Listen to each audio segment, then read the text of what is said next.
Hello, America. Recently, in Congress, a super committee is formed. They say that they are very powerful and will push their legislation through. And they are in the interest of corporations.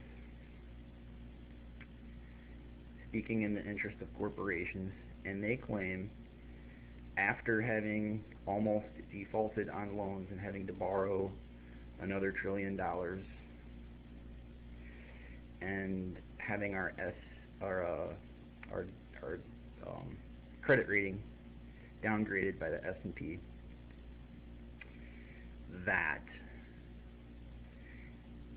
raising taxes on corporations will devastate the economy through unemployment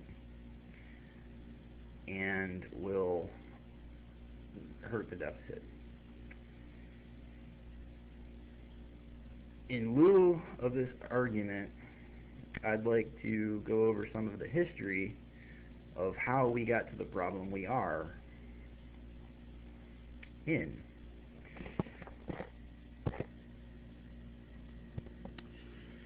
Here we see a graph from Time magazine reflecting that the U.S. has been living beyond its means. The federal government has spent more money than it has taken in during most of the past 4 decades. It's a little hard to see because the lighting's bad in here and I don't have quality equipment. Working on a low budget, but let's go over some of this. Very simple data, basic. Here the graph begins, if you can see this mugshot here, it's Nixon administration. When our dollar was taken off the gold standard.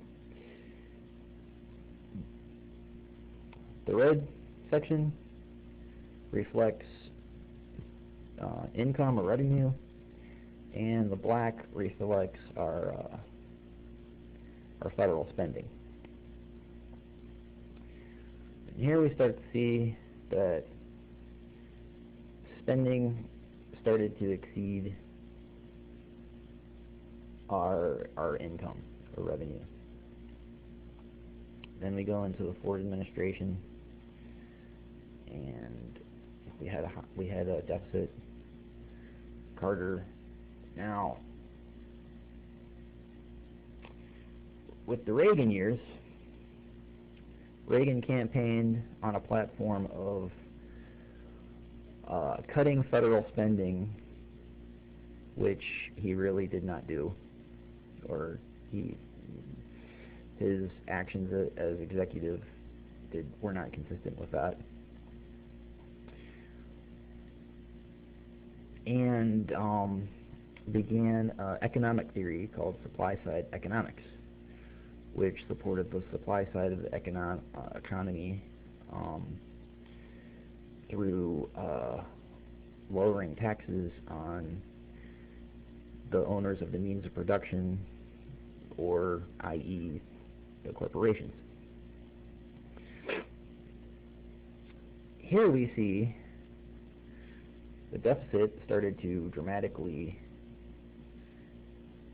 incline, and income or revenue decreased.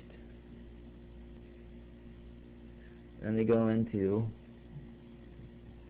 the Bush administration era, and this problem still continued.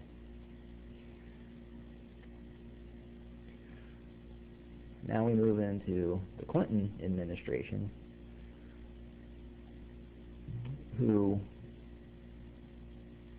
when the tax code was reformed, and not only did spending start to decrease, but revenue began to increase. And we even had a period during during the Republican Revolution in Congress, when Newt Gingrich was Speaker of the House, and in combination with some of his policies, when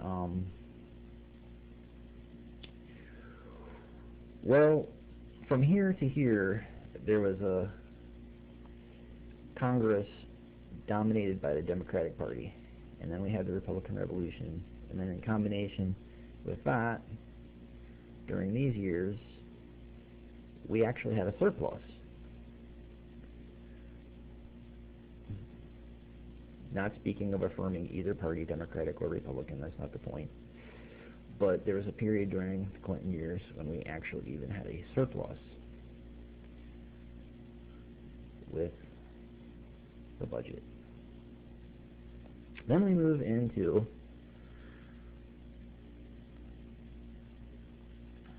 the Bush years, when the tax code began to reflect the supply side theory again, and revenue all of a sudden dramatically declined, and spending began to increase again. Then we got to the situation with needing the bailouts and the stimulus packages and TARP funds and everything. And from here to here, our deficit ballooned, and our revenue went down to a dramatic low.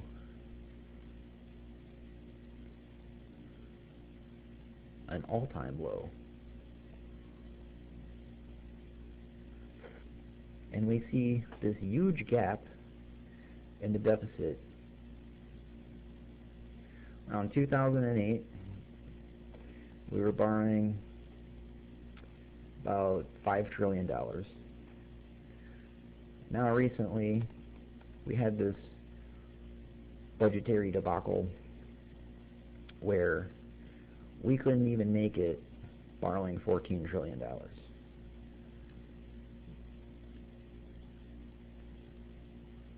And in the interest of corporations, politicians are whining that taxes cannot be raised to bring in revenue from corporations.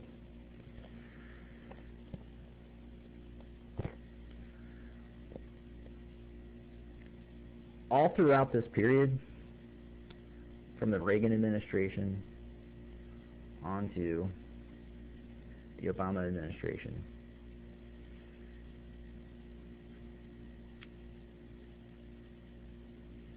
production and employment has been outsourced to other countries, and we currently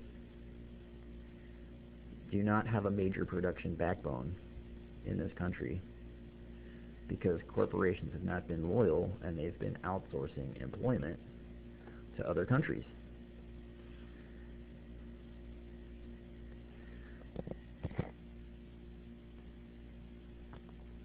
Now, after all this, why are we going to trust this old, tired, worn-out sophistry about lowering taxes on corporations to increase employment to bring in revenue?